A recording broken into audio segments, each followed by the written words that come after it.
Pittsburgh. The Pittsburgh Steelers drafted Devin Bush based on a thorough scouting report over the past 12 months. Making a blockbuster draft day trade is never that simple, though. It's about timing, opportunity and growth from the player and the team. A series of roster decisions over the past 5 years caused Pittsburgh to retool its once proud defense with an infusion of speed. A demanding ex-NFL father pushed Bush to the brink until he was a versatile linebacker and leader for any defense. Best of NFL Nation. While Bush burned leg muscles and smoothie calories on his way here, the Steelers burned gas miles to ensure he got to Pittsburgh. Each week, a 9-year-old Bush faced a defensive drill that innovated the strongest quads, courtesy of Dad. The ball carrier had 30 yards in front of him with an open field to navigate. The defender was tasked with bringing him down somehow, some way, with no help. Devin Bush Sr., then coach of the youth Pasadena Panthers in Pembroke Pines, Florida, expected his son to cut off angles, attack space and give ground to set up unexpected explosion. "In my son, I could see a big kid that I could treat like a cornerback," said Bush Sr., an 8-year NFL safety from 1995 to 2002 with the Atlanta Falcons, St. Louis Rams and Cleveland Browns. "I wasn't going to limit him to one thing. Make the hardest parts of the game easier. Use your brain when your body gets fatigued." From an early age, Bush completed an NFL-style weekly schedule: film work Mondays, off Tuesdays, practices Wednesday and Thursday, walk-through Friday, game Saturday. Bush Sr. admits riding his son to the point of embarrassment during film work to ensure he was ready for anything, although privately he raved about his son's quickness, toughness and instincts.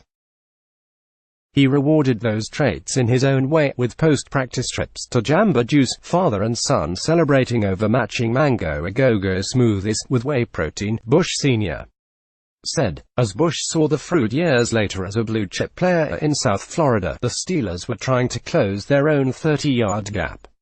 Dismayed by eight seasons in 2012 and 13, the Steelers reimagined a defense built on speed and sacks.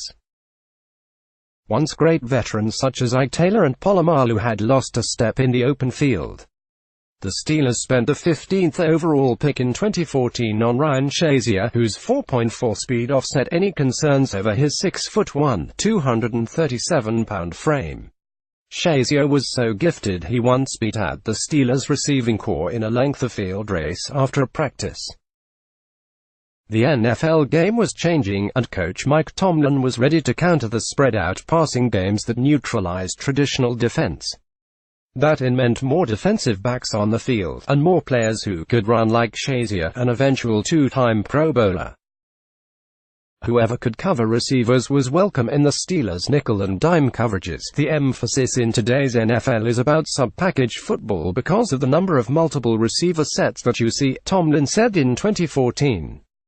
Significant discussion regarding schematics revolves around that. There's coach praise, and then there's Don Brown's praise of Bush. The Michigan defensive coordinator has coached college football for nearly 4 decades, but can't help gushing over Bush, whose ability to chase down running backs goes so far beyond good that Brown calls it uncanny. Bush's character isn't unblemished but tremendous, the coach adds. Asked if Bush has any red flags on or off the field, Brown yells over the phone, "Zero. Tremendous. There's nothing this guy can't do. I don't know one thing he can't do," Brown said. Bush proved that to Brown over time.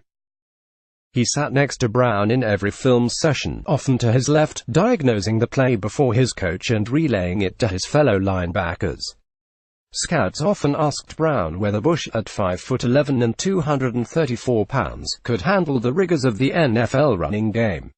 Brown told each one of them to settle down and ignore the size, enjoy the ride. The Steelers never expressed those concerns to Brown. Bush entered 2018 with a near-complete game but improved mightily using his hands to withstand 290-pound linemen looking to engulf him. His ability to anticipate plays usually gets him past those linemen long before then. Some guys just can't quantify it. He can, Brown said. Some guys have it and some don't. He gets it and gets it fast. You hand that ball off to the tailback. I have a good feeling in my stomach we'll get him on the ground because of Devin. It was at Michigan, as the face of the defense, where Bush realized the power of his father's tough-handed teachings. Sometimes as a youth, I felt like I didn't want to play football anymore, but as I got older and understood what he was pushing me through, he really got me ready for moments like this, Bush said. Brown saw Tomlin at Michigan's 2018 Pro Day and started to do the math. Shazier suffered a severe spinal injury in December 2017, and despite defeating the odds to walk again, is on the team's physically unable to perform list 2 years later. Tomlin had just coached a championship-caliber team forced into a makeshift linebacker lineup of veterans and journeymen to replace Shazier. The Steelers capped a 13-3 season with a disappointing 45-42 loss to Jacksonville in the divisional playoff. Bush wasn't yet eligible for the draft, but the seed was planted. If you think about a replacement for Ryan Shazier, who would it be when you think of guys across the country? Brown said. I don't know if you need to be a rocket scientist when you figure it out. Tomlin, who is known to keep close tabs on college talent each year, had a handle on Bush entering the 2018 season, Steelers general manager Kevin Colbert recalled. The scouting department went to work, with Colbert and 3 other staff members visiting Ann Arbor for research that fall. That work intensifies after a player declares for the draft, so 3 different assistant coaches got involved after Bush made his decision in December. The Steelers saw him play live games, visited with him at the NFL Scouting Combine and dined with him and other Michigan players before the Pro Day in March. All 7 evaluators slapped a first-round grade on Bush, who emerged as a potential top 10 prospect. He was as complete of an evaluation at this phase, Colbert said.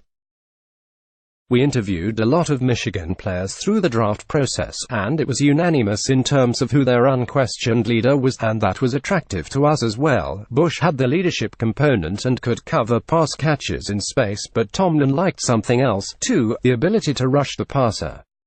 Bush loves to hit. I think that was as exciting to me as his coverage, Tomlin said.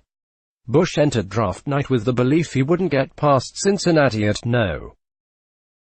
11. Acquiring Bush would require a major jump by Pittsburgh, which held the 20th overall pick.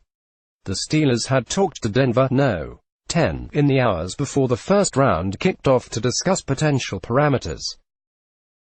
In giving up a 2019 second-rounder and a 2020 third-rounder for the right to jump 10 spots, Colbert kept coming back to this. Bush was worth it. Early look at the 2020 NFL Draft. It's a year away, but our analysts bring you a glimpse at the 2020 class talent. 1. Where we had Devin rated, we didn't feel guilty trading up to get him, Colbert said. He wasn't the 15th player on our board by any means. This is a unique football player, and it was across the board in our evaluations. Meanwhile, Bush Sr. hoped his son landed with one of 4 teams based on defensive pedigree and scheme: Broncos, Steelers, Packers or Chargers. As the Broncos melted minutes off the clock, the Bush family, positioned at the draft in Nashville, Tennessee, began to wonder whether Denver was interested at all. Then they saw the Steelers move flash across the television screen. Seconds later, Bush Sr. looked at his son, who was about to take a phone call. To me, his face said, "Thank you." "Yes," Bush Sr. said. "I was like, no way, Pittsburgh takes pride in playing defense. That's what we wanted, just like those drills in the park." Bush didn't need long to close space. He leaned into his new team immediately, already setting a tone for a 2019 Steelers defense that found a prototype in its rebuild. "It doesn't matter what the score of the game is, what the outcome of the game is, we're going to come get you," Bush said.